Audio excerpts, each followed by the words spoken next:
Hey guys, it's Yellow J here, and welcome back to Mona in City Skylines. We're up to episode 4 now, and things are getting exciting. Today I'm going to be knocking out another one of these key, unique builds that I knew I always wanted to do in Mona. So yeah, stick around, it's going to be a fun one. We're basically going to be building some sort of multi-level plaza centerpiece for our downtown core, which is what we have been progressively working on the last couple of episodes, and it'll become more apparent later, but of course the Mars series by City Walk City Wall is a big source of inspiration for this build in terms of some of the techniques and design elements. So I'm starting off here building the plaza level by using these Takachi pedestrian deck assets, which have been around for a very long time, but they're still so useful, and you saw me leave some holes in the surface of that level so that we can have some places for people to look down below and for a little bit of light to reach down to the lower level as well.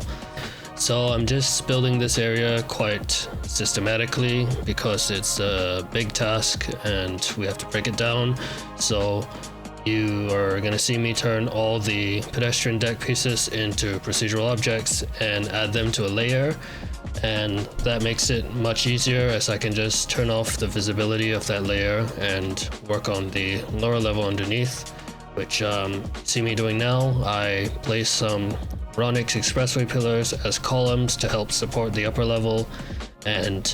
as well as some of these Thai shop house buildings underneath, which serve as some shops for the lower level, which is basically going to be a big sort of food court kind of area for all our downtown workers. And then on the bare walls around this lower level, I'm just going to put a whole bunch of graffiti and sort of like old decaying advertising and things like that to show that this lower level has been a lot more neglected than the upper area, which is essentially going to be the showpiece of our downtown core, you know. I'm somewhat taking inspiration from Corporal Plaza from Cyberpunk 2077, but I definitely want to differentiate this whole place from that. And besides, Black Fox has already done an amazing Corporal Plaza build for their Neo Hong Kong series, which is definitely worth a watch. But basically the idea behind this whole space and the downtown core in general is that Mona was definitely a master plan city in the beginning. So that's why we started the first episode laying down roads for the entire downtown area in that very nice grid to make it clear that the whole downtown was master planned in one go. But as in most real megacities, no one really saw it coming that Mona would become what it is now. And so even though this very organized street grid with wide streets is still clearly visible, the buildings themselves are very chaotic in this whole area. That's what we've been doing the past few episodes, and the one exception to this chaos is the space that we're going to be building today, because it was definitely a part of the whole downtown master plan for Mona. You know, it's planned as a showpiece right in the middle of the downtown core, and that's all that really remains today of that original master plan, you know, just because they couldn't build more buildings on top of this place.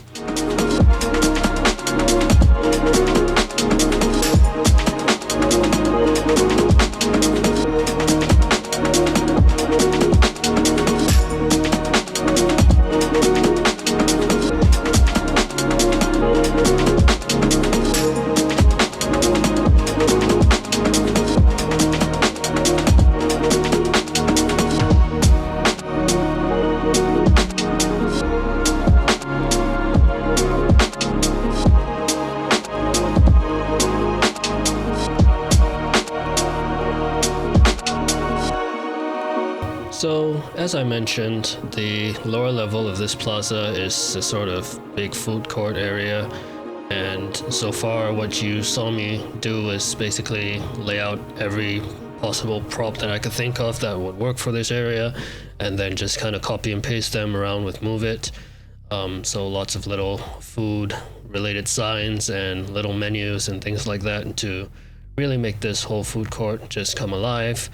Now this build is somewhat inspired by Jewel Changi Airport in Singapore, which is also sort of a multi-level space where the upper level is very green and landscaped, but the level below is also a food court in real life. And of course it's much nicer there, but the one design element that I liked was the big fountain that continues down to the lower level.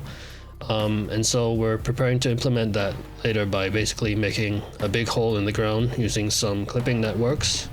and then a lost gecko retaining wall around the big hole and some ploppable pavement inside to sort of define the bottom of this pool, and then finally recoloring some decals with the prop painter to make them blue, and I placed them on the bottom of this pool surface. I placed one big circular water surface prop on top because I'm not going to deal with this game's water physics here in the heart of downtown, and just put down some hedges around the pool. Now the upper level is going to be a lot nicer and more landscaped, but you know, I just want to show that there was an attempt to make things look a little nicer on the lower level, but not a great one. And after that, we needed some ways for people to get between the levels, so I'm using the Kaminogi pedestrian deck props to build a nice staircase down from the upper level and connecting to where people come out from the elevated train station. And then on the opposite end of the whole plaza, I make this elevator by turning Ronix expressway pillar into a procedural object, placing some door props, and that's pretty much it. Then moving on to more ways to get into this plaza, I PO a whole bunch of modern city center DLC buildings because they just work amazingly with procedural objects. And so this way people can just come straight out of these skyscrapers and onto this upper level plaza. And of course I will do all the invisible pathways so that in the cinematics we have lots of Sims walking in and out of these access points to the plaza. And finally I make good use of the railway decorative networks to just go all around this upper level and have them serve as railings.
So now we're moving on to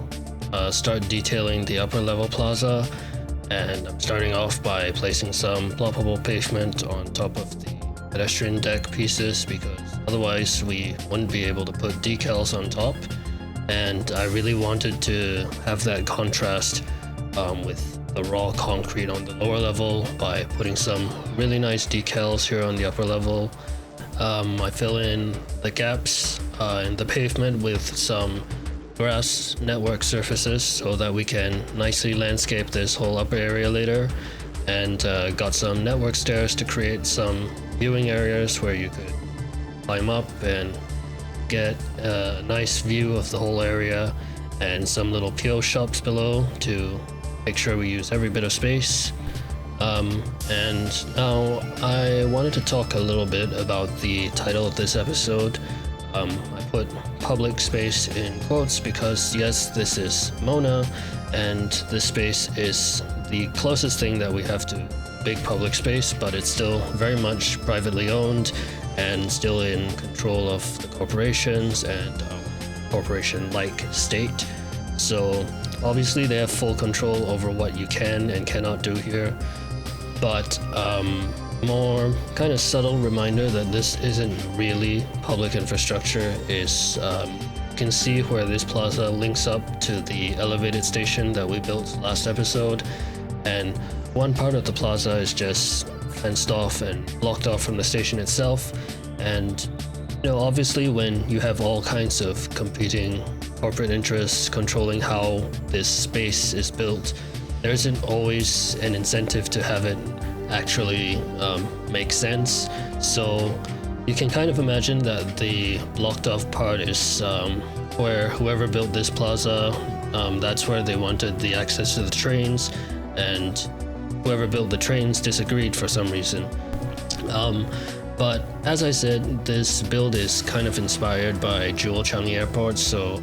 I just ran with that whole idea of having a nicely landscaped upper area, and we're finally going to be building that big fountain, which is what we've prepared for, with the big hole that basically goes down from the upper area all the way down to the food court.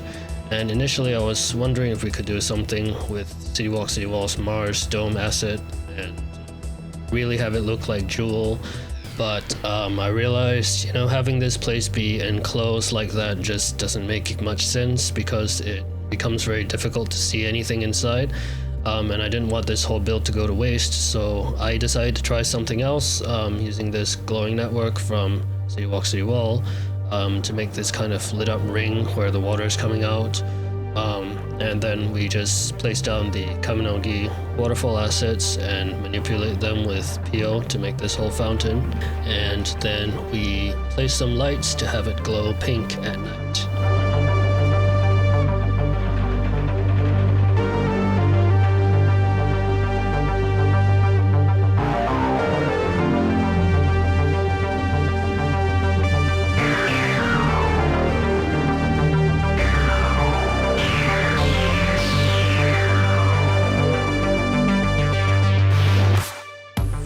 Now, my first attempt with the fountain, you can still see them now. They're these concrete beam networks that I tried using to hold up the whole fountain, but now I've just deleted that because I thought it was a little too imposing. So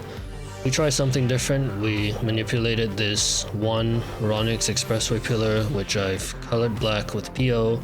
and then just try and have that glowing ring sort of suspended from some cables, which I just kind of muddle through this with Move It. I mean, if you're looking for precision engineering, you've definitely come to the wrong channel. But yeah, after I do that, I just do this second ring of glowing network, which I place on top of the PO'd pillar, and then some more cables that go into the buildings surrounding our plaza to sort of hold this whole structure up better. And then I'm just actually I don't quite remember what prop this was, but it's just something that I PO'd and colored really black, so have something for water to kind of come out from.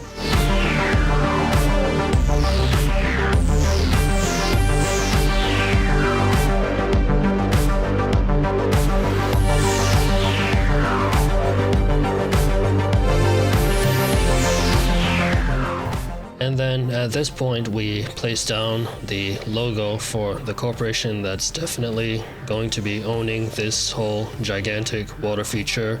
and make use of it to remind you that water isn't free.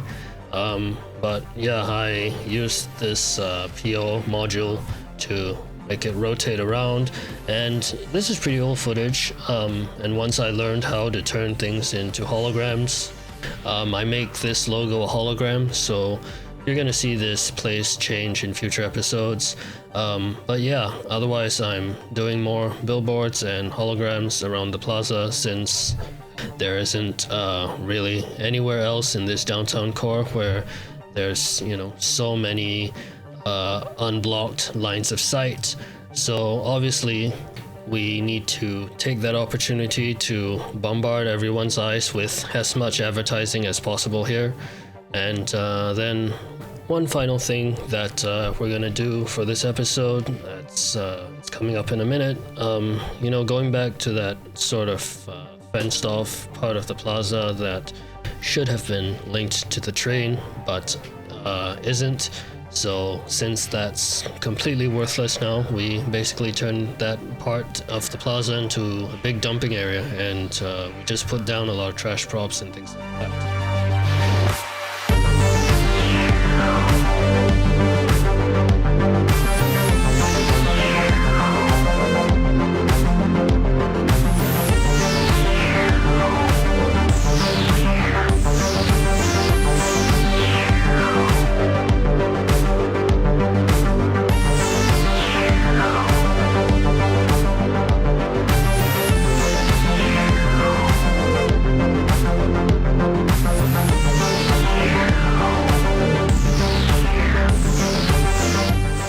So we're reaching the end of the episode now, and if you've watched this far, you probably really enjoyed this video and this series so far. So if you'd like to give me a little more support, there's all the usual ways for now. You can leave a like, subscribe to the channel for more episodes of Mona, and yeah, do let me know in the comments what you thought of this video or anything about Mona so far, so that maybe you can make an impact on this city in the future. I'm thinking of trying to slim down our episodes to around 15 minutes, just because I think that's a bit more watchable. We've been running at 20 minutes these past couple episodes, but you know, I'll probably have to spend more time editing and really cutting out footage that